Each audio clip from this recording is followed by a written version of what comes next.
नमस्कार दोस्तों, मैं हूँ राज और आप देख रहे हैं हाईवे 33। तो चलिए दोस्तों, आज की कहानी की सफ़र पर। दोस्तों, आज मैं कहानी लेकर आया हूँ जगदीश जी का। जगदीश जी की कहानी 2001 की है। ड्राइवर थे, कार चलाते थे, नौकरी करते थे एक मालिक के पास में, सेठ के पास में। और तब उनके साथ अब ये घटना घटी थी। तो कैसी घटना थी, क्या हुआ था जगदीश जी के साथ में, आइए शुरुआत से इस कहानी को अब बताते हैं उन्हीं की पॉइंट ऑफ व्यू से। दोस्तों, मेरा नाम जगदीश है। मैं ड्राइवर था, गांव के रहने वाला था। ये जो घटना मेरे साथ में घटी थी ना, वो साल था 2001 का। मैं तब मध्य प्रदेश में गया था अपने रिश्तेदारों के पास नौकरी की तलाश में। और तब मुझे वहाँ पर ये नौकरी मिली थी बड़ा मुश्किल से। मैं बहुत खुश था उस नौकरी के पा करके। पैसा भी अच्छा खासा था, लेकिन सबसे आमदनी जो होती थी, जो मालिक का बेटा था ना, मेरी ही उम्र का था, मेरे से उम्र से थोड़ा ज़्यादा होगा, उसकी वजह से मैं उसका ऐसे ऐसे राज जानता था। अगर मैं बता दूं उसके घर में, तो पता नहीं उसके साथ में क्या सलूक किया जाए। और वही सब राज को छुपाना चाहता था और कहता था कि तुम तो मेरे हम उम्र हो। ये बात को, अभी राज को राज ही रहने देना, किसी को बताना नहीं। खैर, मैं तो नौकर आदमी था, ड्राइवर था, मुझे क्या पड़ी है ये कौन क्या कर रहा है। मैं तो अपने काम से मतलब रखने वाला इंसान था। मैं अपनी ड्राइवरी करता था, मालिक जहाँ बोलते थे मैं जाने के लिए तैयार रहता था, चाहे रात हो, दिन हो, चाहे और कोई वक्त हो। मालिक का जो बेटा था ना, देखने में बड़ा शरीफ लगता था, मेरे उम्र से थोड़ा सा बड़ा ही होगा। और बातचीत में बहुत ही उसका जो लहजा था, बहुत ही सुंदर और मिठास भरा था। लेकिन जब उसका लहजा बिगड़ता था ना, जब रात होती थी, अब तब वो लगता था कि वो है ही नहीं, बिल्कुल उसका अपोजिट अब उसका व्यवहार हो जाता था। मेरे साथ भी ऐसा करता था। रात के जब ड्रिंक कर लेता था, फिर मुझे कहता था कि चलो मेरे दोस्तों के पास में। दोस्तों के पास जाता था, वहाँ से दिल भर गया तो कहीं और भी। अय्यास भी था, दारू भी था, अय्यास भी था, सारे जो बुरे कर्म थे वो करता था। अब भी थोड़ी बात मैं किसी से कहने जाऊँगा, मुझे क्या पड़ी है, लेकिन अपने परिवार से, खास करके अपने पिता से बहुत खौफ खाता था। अब मुझे कहता था कि भैया ये बात तुम किसी से मत कहना, दिन के टाइम में। और जब रात हो जाती थी ना, तो बॉस बन जाता था। ऐसा बोलता था जैसे अब दुनिया का सारा, अब धनवान व्यक्ति में से एक ही है, मैं तुम्हें रुपये में तोल दूंगा, तुम ये बात को मेरे पिता से बिल्कुल मत बोलना। जब नशे में होता था, हाँ, मैं उसको समझाता था कि भैया मैं भला क्यों बोलने जाऊंगा, मैं गरीब इंसान हूँ, अगर मैं ऐसा करूँगा तो मेरे लिए तो बड़ा मुश्किल हो जाएगा ना। लेकिन उसको डर लगता था। मुझे वो पैसा देता था, भैया ये पैसा रख लो और देखो ये बात को यहीं तक छिपा कर रखना, किसी को मालूम नहीं होना चाहिए कि मैं दारू पीता हूँ, किसी को मालूम नहीं होना चाहिए कि मैं अय्यासी करता हूँ लड़कियों के साथ में, ये मत बताना। लेकिन मैं उनको बोलता था, भैया मेरे से मत डरिए, मैं ये बात जो आप बता रहे हो ना, मैं किसी को बताने नहीं जा रहा हूँ। मैं तो सिर्फ अपना काम से मतलब रखता हूँ। मेरा काम, मेरा जो धर्म है ड्राइवरी का, और वो मैं पूरी तरह से निभाता हूँ। खैर, जो जैसा होगा ना, चाहे आप कितना भी कर लो, उसमें बदलाव नहीं आता है। धीरे धीरे उनको, परिवार को पता अब मेरे से तो नहीं, किसी और से लग गई। पाबंदी उस पर कुछ विशेष ही लग गई थी। घर से निकलना अब बहुत कम होता था। रात के टाइम में तो बिल्कुल निकल नहीं पाता था। वो तड़पता था बाहर निकलने के लिए, अपने यार दोस्तों से मिलने के लिए, अपनी जो ड्रिंक करने के लिए, अब ऐसे ही लड़कियों से मिलने के लिए वो तड़पता रहता था। लेकिन उस पर पाबंदी लगी थी, परिवार के लोग उस पर नज़र रखते थे, तो निकल नहीं पाता था। अब इस तरह करके पूरा 1 महीना गुजर गया था।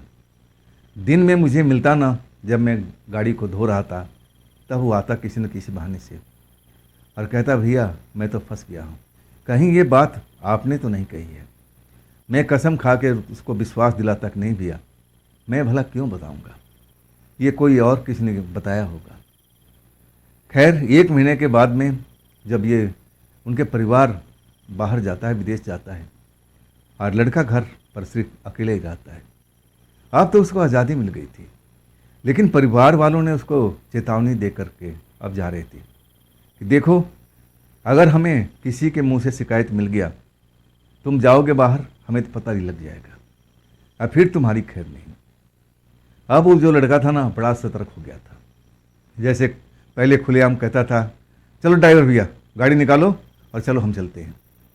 अब जो था ना, उसका आदत अब थोड़ा बदलाव आ चुका था। जब परिवार चला गया ना, ऐसा नहीं था कि चलो ड्राइवर भैया अब तो आज़ादी हो गई है, अब तो कोई रोकने टोकने वाला नहीं है। बड़ा संभल कर रहता था, दिन भर अपने काम से मतलब।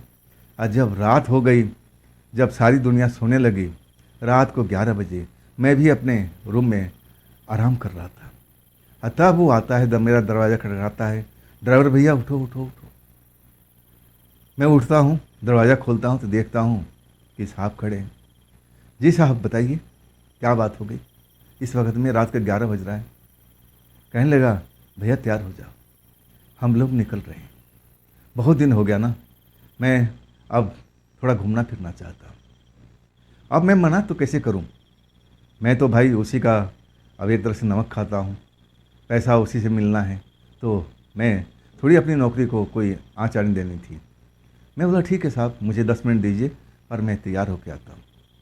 11 बजे रात को मैं तैयार होकर जाता हूँ, तब तक वो गाड़ी के पास खड़ा था। मैं गाड़ी में बैठाता हूँ, साहब बैठो, और कहाँ चलना है। वो बोलता है बस इस घर से पहले बाहर निकलो, और पूरा शहर से बाहर हम निकलते हैं, खुली हवा में हम सांस लेना चाहते हैं। मैं जानता था कि अधिकांश उसके जो दोस्त थे और उसके जो ठिकाने थे, शहर से बाहर ही था। मैं समझता था कि ऐसे किसी फार्म हाउस में जाएगा, जो अधिकांश मैं जानता था, जहाँ जहाँ वो मुझे लेके जाता था। मुझे तो यही लगा था कि बस किसी न किसी फार्म हाउस के पास में वो जाएगा। लेकिन जब वो फार्म हाउस निकलते गए, मुझे लगा कि अब कहाँ जाएगा, अब कहाँ जाएगा। आखिरकार एक लास्ट वाले फार्म हाउस में, जो उसी का दोस्त का था, उसके पास पहुंचता है। गेट बंद है, गेट पर ताला लगा हुआ है, मतलब उसका दोस्त वहाँ पर है ही नहीं रात के टाइम में। कार से उतर के जाता है और निराशा से लौट के आता है। टायरों पर लात मारने लगता है गुस्से से, अब कहाँ जाऊँ, अब मैं कहाँ जाऊँ, क्या करूँ मैं, अपने आप बड़बड़ा रहा है। लेकिन मैं उस टाइम बिल्कुल उससे कोई वाद विवाद में करना नहीं चाहता था।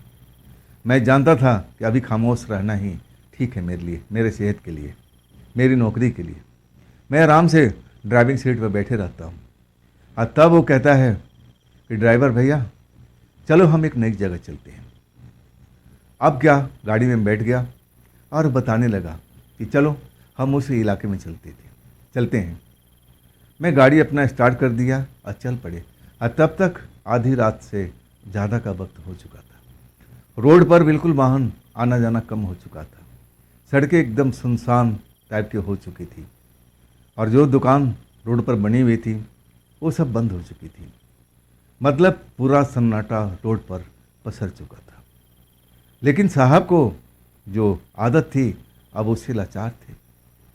मेरे तो हिम्मत नहीं थी उस टाइम में, क्योंकि वो ड्रिंक कर रखे थे, और ड्रिंक करने के बाद में एक बार वो चिपकते थे ना, तो आसानी से पीछा नहीं छोड़ते थे। मैं बिल्कुल डरा हुआ था कि नहीं, इनसे बोलना ठीक नहीं है इस वक्त में, जो कह रहे हैं मुझे करते जाना है। आखिरकार नए ठिकाने की तरफ चल पड़े। और ठिकाना जब मैंने देखा एरिया को, मुझे समझ में नहीं आया कि ये वीरान एरिया में ये जाएंगे कहाँ जाएंगे, ऐसी कौन सी जगह है जो मैंने ना देखी है। लेकिन मुझे वो निर्देश देते रहे, सीधा चलो, दाएं मुड़ जाओ, अब यहाँ चलो। अब उनके बताए हुए रास्ते पर मैं कार ड्राइव करता हुआ निकल रहा था। आखिरकार हम ऐसे एरिया में आ चुके थे जहाँ पर मैं तो पहली बार आया था। मेरे नज़र में तो वो एरिया ठीक ठाक दिख नहीं रहा था। बिल्कुल शांति फैली हुई थी, और आसपास में खेतों में से गिद्धड़ों की उस वक्त में रोने की आवाज़ आ रही थी। मैं तो कहना चाहता था अपने मालिक से, साहब से, देखिए माहौल ठीक नहीं है, हम लोग लौट चलते हैं। लेकिन उनको तो धुन सवार था, उनको पता था कि कौन कहाँ मिलता है, सब इस चीज़ का खबर रखते थे। और वो मुझे कहने लगे कि तुम डरते हो क्या? जब मैं नहीं डर रहा हूँ तो तुम्हें डरने की क्या ज़रूरत है? गाड़ी कहते हैं सीधा लेके चलते रहो, जहाँ मैं कहूँगा वहाँ गाड़ी रोकना। अब इसके बाद ऐसे ऐसे रास्ते से गाड़ी निकालने के लिए बोलते रहे। मैं संभल संभल करके नई गाड़ी को अब निकाल रहा था कि कहीं खरोच वगैरह कोई झाड़ी से न लग जाए, कहीं टकरा ना जाए। मैं बड़ा संभल करके गाड़ी को निकाल रहा था। आखिरकार एक पुराने घर पर कुछ रोशनी सी नज़र आई। वहाँ पहुँच करके और गाड़ी बोलते हैं रोक दो। हाँ, तुम गाड़ी में बैठे रहना, अब मैं आता हूँ बातचीत करके, देखते हैं यहाँ बात बनती है कि नहीं बनती है। मैं गाड़ी में तो बैठा हूँ, साहब हमारे उतर गए और सीधा दरवाज़ा पर जा करके नॉक करने लगे, लेकिन दरवाज़ा खुल नहीं रहा था। बार बार जो मेरे साहब थे वो नॉक पर नॉक कर रहे थे और वो दरवाज़ा तो खुलने का नाम बिल्कुल नहीं ले रहा था, जैसे घर के सारे परिवार के लोग सो गए हों। लेकिन ये घर ऐसी जगह पर था, या तो ये भी एक छोटा सा फार्म हाउस जैसा था, मुझे तो ऐसे ही लगा था रात के टाइम में। अचानक साहब ज़ोर ज़ोर से चिल्लाने लगे, अरे कोई है इस घर में? दरवाज़ा तो खोलो, दरवाज़ा तो खोलो। मैं बिल्कुल शांत रह गया कि मैं कुछ भी नहीं बोलूँगा। अगर ये दरवाज़ा नहीं खुलेगा तो साहब और नाराज़ हो जाएंगे। लेकिन कुछ देर के बाद चिल्लाने के बाद अचानक दरवाज़ा खुलता है और जैसे ही अब वो अंदर झांकते हैं, किसी ने उनका जैसे सर को बाजू को पकड़ लिया और अंदर खींच लिया। मेरी आंखों के सामने ये सब हुआ था।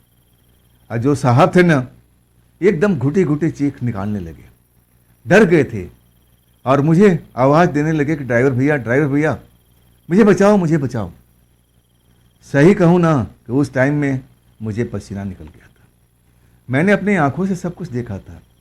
दो लंबे हाथ निकले और साहब का गर्दन पकड़ लिए, कंधा पकड़ लिए और एक झटके से दरवाजे से अंदर खींच लिए थे। अखड़ाक से दरवाज़ा बंद हो चुका था। इसके बाद मेरी साहब का चीखें सुनाई देने लगी।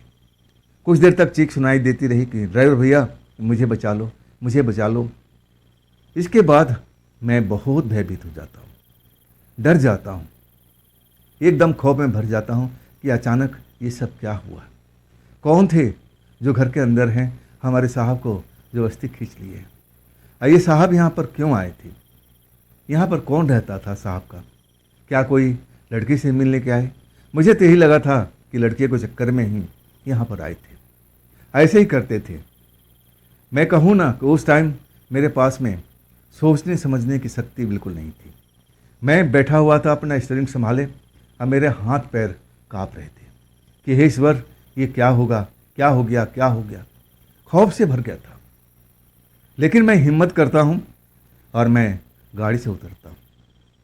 मैं दरवाजे पर जाता हूँ, दरवाज़ा ढकेलता हूँ, लेकिन दरवाज़ा तो जैसे अंदर से किसी ने बंद कर दिया है। मैं हिम्मत बहुत करता हूँ, लेकिन हिम्मत मेरी जवाब देती जा रही है। क्या पता वही दो हाथ निकले और फिर मुझे भी घसीट करके अंदर चले जाए। इसलिए मैं दरवाजे पर नॉक वॉक नहीं करता हूँ। मैंने अपनी आंखों से देख लिया था। अब मैं इतना समझ गया था कि जो भी इस घर में रहता है ठीक नहीं है। अगर ठीक होता तो मेरे साहब से आराम से बात करता, जो भी पूछना होता पूछता। लेकिन ऐसे भला कोई झटके से किसी को अंदर खींच के दरवाज़ा थोड़ी बंद कर लेता है। मैं भयभीत था, खौफ में था, अकल मेरी काम नहीं कर रही थी। इसके बाद मैं उस घर का अब एक तरह से राउंड लेने लगा। मुझे लगा कि कहीं पर खिड़की हो, पिछला कोई ऐसा दरवाज़ा हो जो खुला है। मैं साहब का मदद करना चाहता था, लेकिन डरा हुआ था। मैं खौफ में था। जो मैंने अपने आंखों से देखा था, अगर मेरी जगह पर अगर कोई भी इंसान होता ना, तो मेरे तरह ही डर जाता, जैसे मैं डरा था। आखिरकार मैं राउंड लेने लगता हूँ, पीछे की साइड में जाता हूँ। खिड़की तो मुझे नज़र आती है, लेकिन अंधेरे में अंदर कुछ भी नहीं दिखाई दे रहा था। अब मेरी हिम्मत भी नहीं थी कि थोड़ी सी ऊंचाई पर था, मैं तो पहुंच सकता था, लेकिन मैं उस वक्त में मेरी हिम्मत नहीं थी। मैं खिड़की में झांक कर देखूं कि अंदर चल क्या रहा है, मेरे साहब के साथ में क्या हुआ है। मैं इधर उधर घूमता हूँ, पीछे जाता हूँ, कोई दरवाज़ा नहीं है। दूसरी साइड में भी खिड़की है, लेकिन मैं वहाँ भी देखता हूँ ना तो अंधेरा अब दिखाई दे रहा है। मैं 2-3 राउंड लगा लेता हूँ उस घर का, हिम्मत जुटाने की कोशिश करता हूँ। वहाँ पर अब ऐसा कोई घर नहीं दिख रहा है जहाँ पर मैं जाऊँ अब मदद की गुहार करूँ। ऐसी जगह पर साहब लेके आए थे। शायद इस जगह पर पहले कभी आते होंगे, तभी तो उनको सब रास्ता पता था। उस घर में क्या चलता था उनको अच्छी तरह से मालूम था। लेकिन अब जो हालात थी ना, बदल चुकी थी। मैं सही में अब मैं राउंड पर राउंड लेकर के अपने अंदर हिम्मत जुटाता हूँ। आखिरकार मुझे लगने लगा कि अब यही वक्त है साहब की मदद करने के लिए। मुझे देखना होगा कि अंदर में चल क्या रहा है। मैं खिड़की में झांकता हूँ। झांकने के बाद मुझे अंधेरा ही कुछ देर तक नजर आता है, और इसके बाद थोड़ा बहुत मुझे दिखाई देने लगता है। जब अंधेरे का अभ्यस्त हो जाता हूँ और तब मैं जो देखता हूँ ना, दहल जाता हूँ। मैं देखता हूँ कि उसी कमरे में मेरा साहब है। उनके शरीर पर एक भी वस्त्र नहीं है, बिल्कुल आदम जात में है। और उनके बगल में एक खूंखार चेहरे वाली एक औरत बैठी हुई है, जिसकी आंखें अब अंधेरे में भी चमक रही थी। ऐसा मैंने पहली बार देखा था, महसूस किया था। और वो चेहरा इतना भयानक था कि मैं देख नहीं सकता था। मुझे लगा कि अरे ये कौन हो सकती है भाई, क्या? और अगले पल मुझे जो याद आता है ना, हमारे गांव में एक बाबा जी थे और बचपन में कहानियां सुनाया करते थे कि जो चुड़ैल होती है ना, वो देखने में अब सुंदर भी होती है और उनका चेहरा भयानक भी होता है। वक्त के अनुसार अपना चेहरा को अब ढाल लेती हैं। मुझे लगा कि ज़रूर बाबा जी जैसे कह रहे हैं चुड़ैल ही होगी। अब मैं बिल्कुल डर जाता हूँ, समझ में नहीं आता कि मैं करूँ क्या। मैं तो आवाज़ में नहीं दे सकता था। और साहब जो थे ना, बिल्कुल बेहोशी की हालत में थे। जैसे लग रहा था कि उनको होश नहीं है। अगर होश होता तो ज़रूर ऐसी हालत में थोड़ी वो लेटे रहते, वो भी फर्श पर। और वो लड़की बगल में उनको टुकुर टुकुर ताक रही है, चेहरे पर मुस्कान नजर आ रहा है। मैं तो और भयभीत हो गया था। मुझे लगा कि अब मैं क्या करूं, हे भगवान मैं क्या करूं, कहाँ से मैं मदद ले आऊं, कैसे क्या करूं। आखिरकार मैं फैसला करता हूं कि नहीं, मैं अपने साहब को इस हालात में छोड़ नहीं सकता। लेकिन मैं अकेले अब इस चुड़ैल से मैं कैसे लड़ सकता हूँ।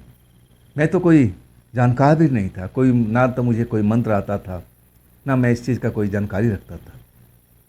भयभीत होकर के मैं कार में लौट जाता हूँ। कार को घुमाता हूँ और जिधर रास्ता जा रही थी मेन रोड पर, मैं मेन रोड पर अब कुछ देर में पहुँच जाता हूँ। मेन रोड पर पहुँचने के बाद मैं मदद के लिए अब मांगने के लिए तैयार हूँ, लेकिन कोई मदद करने वाला मिले तब ना। मैं भगवान से प्रार्थना कर रहा हूँ कि हे भगवान, कोई ऐसा लोग आ जाए जो हमारे साहब की जान बचा दे। मैं भगवान से बार बार यही प्रार्थना कर रहा था। शायद भगवान ने मेरी बात को सुन लिया था। और उधर से एक ट्रैक्टर आ रहा था। ट्रैक्टर में जो इंजन था उस पर भी कुछ लोग बैठे थे, और डाले में भी जैसे लग रहा था कि मजदूर हैं और कहीं से कहीं जा रहे हों रात का काम ख़त्म करके। जब मैं देखता हूँ ट्रैक्टर को ना, मैं अपनी कार से उतर करके और हाथ उठा करके रोको भैया, रोको रोको रोको। अब महंगी गाड़ी देखते हैं, सफ़ेद कलर की गाड़ी, महंगी गाड़ी थी। उनको लगा कि इसको मदद की ज़रूरत है। ट्रैक्टर रोक देते हैं।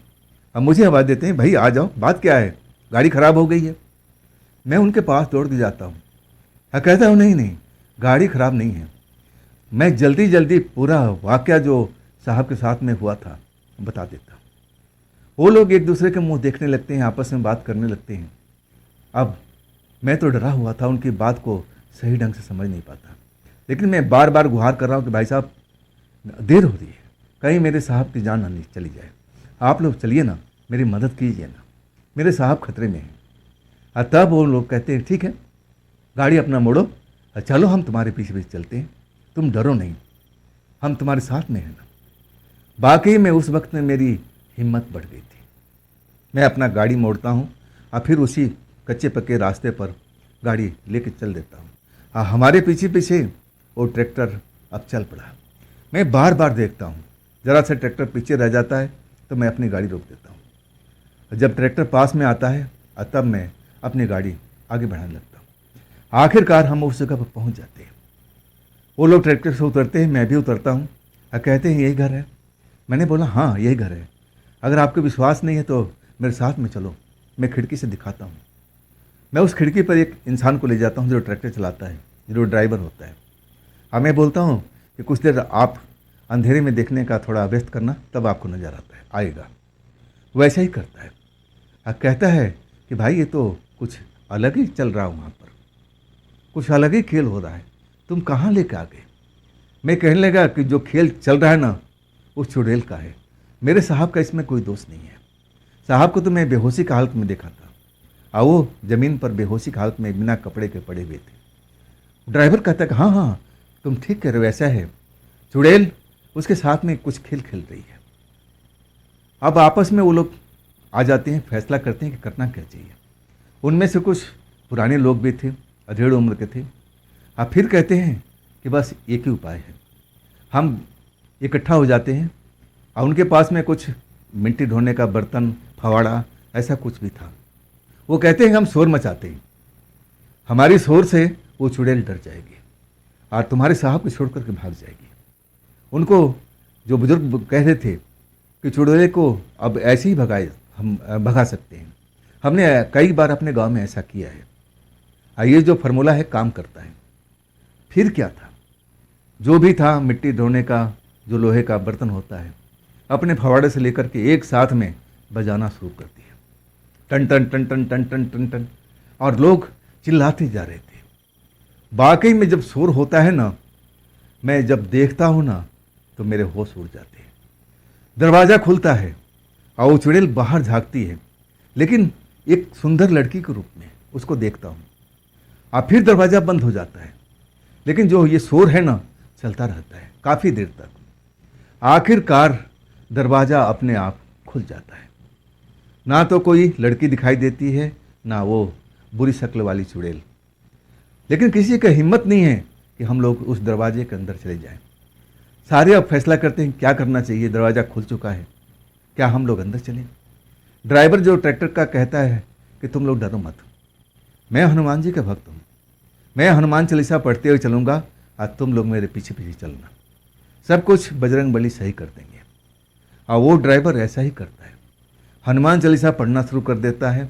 इसके बाद बाकी लोग, मैं तो बीच में था। आखिरकार हम लोग अंदर पहुंचते हैं। वहाँ पर 2-3 कमरे थे, मैं उस टाइम तो मैं इतना समझ नहीं पाया था। मुझे तो लास्ट वाले कमरे में जाना था जहाँ पर साहब बेहोशी की हालत में थे। हम उस कमरे में पहुँचते हैं तो देख करके वही हालत था, साहब का होश हवास नहीं था, बिल्कुल अचेत अवस्था में पड़े थे। लेकिन वहाँ पर चुड़ैल बिल्कुल नहीं थी।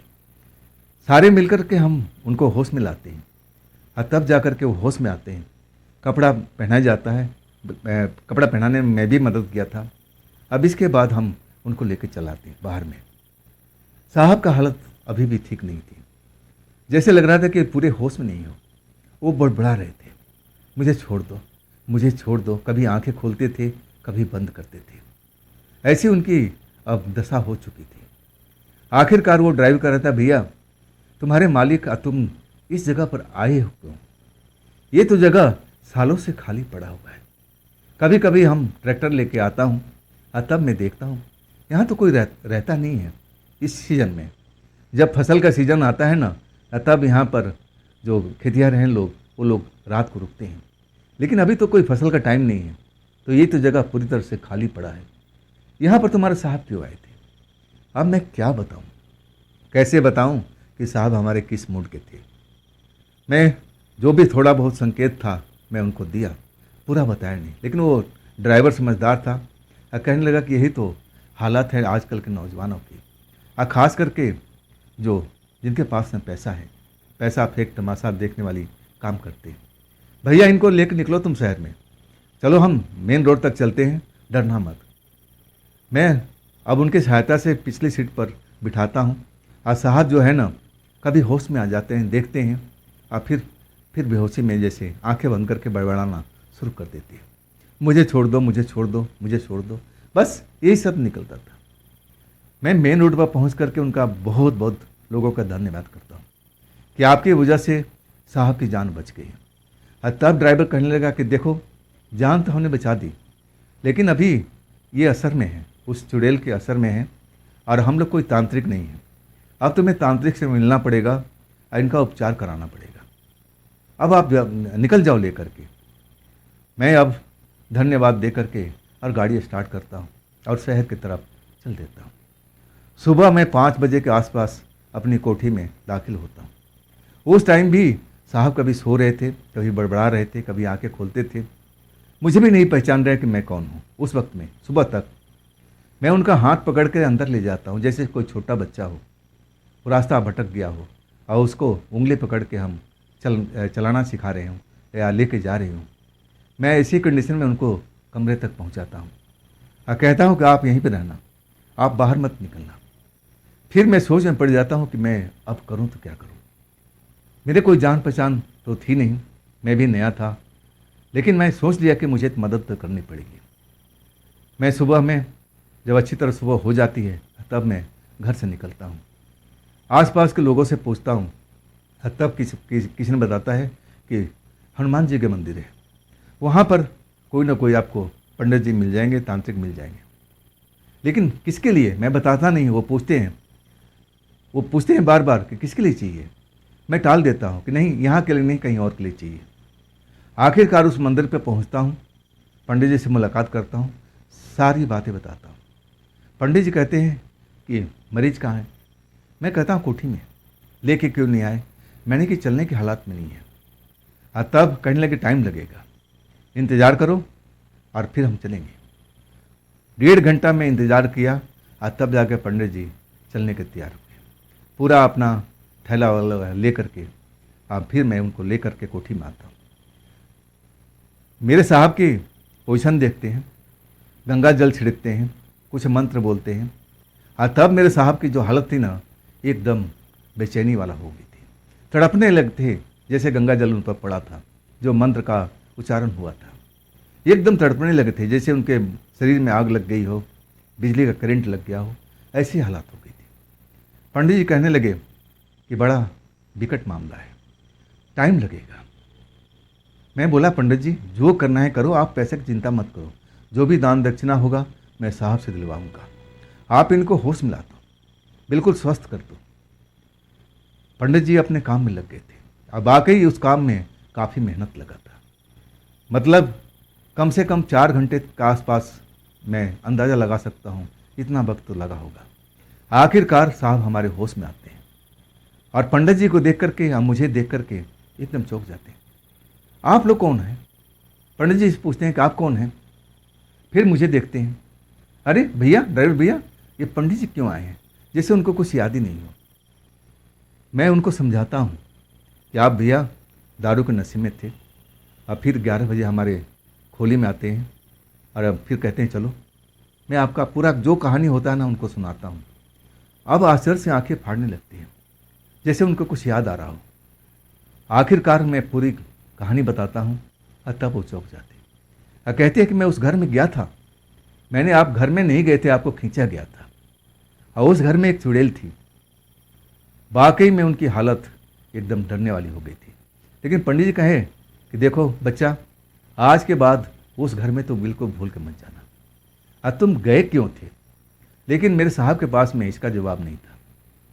लेकिन बाद में वो मुझे बताए थे कि कई बार जब हमें कोई मिलती नहीं थी लड़की, तो एक ठिकाना था, हमारे साथी वहाँ पर लेके आती थी। हम लोग रात भर बैठते थे, बातचीत करते थे, एंजॉय करते थे, ड्रिंक करते थे। मुझे लगा कि हमारे साथी अपने फार्म हाउस में नहीं हैं, तो शायद वहाँ पर होंगे। मैं इसी चक्कर में गया था। अब मुझे क्या पता था कि वहाँ पर कोई चुड़ैल होगी। वाकई ये सबसे डरावनी कहानी मेरे लिए थी। और इसके बाद साहब को बोलता हूँ कि साहब इन चीज़ों से आप दूर हो जाइए। लेकिन वो कहाँ सुधरने वाले थे। मैं कुछ महीने तक ज़रूर वहाँ पर काम किया था। आप अभी भी वो अब उसी लत में है कि नहीं है, मैं तो कुछ बोल नहीं सकता। मैं कि वहाँ पर मैं नौकरी छोड़ चुका था। अब इसके बाद में उनके साथ में क्या हुआ नहीं हुआ मैं तो बता नहीं सकता। तो दोस्तों, ये थी आज की कहानी। ये कहानी आपको कैसी लगी कमेंट में ज़रूर बताइएगा। अगर दोस्तों आपके पास भी ऐसी कोई घटना है जो आप मुझे बताना चाहते हो, तो आप मुझे इंस्टाग्राम पर, व्हाट्सएप पर, मेल आईडी पर आप भेज सकते हो, शेयर कर सकते हो। और दोस्तों ये भी चैनल आप ही का है, तो इसको भी अपना प्यार दीजिए, लाइक कीजिए, हाइप कीजिए, सब्सक्राइब कीजिए और अपने दोस्तों को शेयर तो ज़रूर कीजिएगा। फिर हम मिलते हैं ना कल की रात इसी समय पर, इसी चैनल पर। आप लोग अपना ख्याल रखिएगा।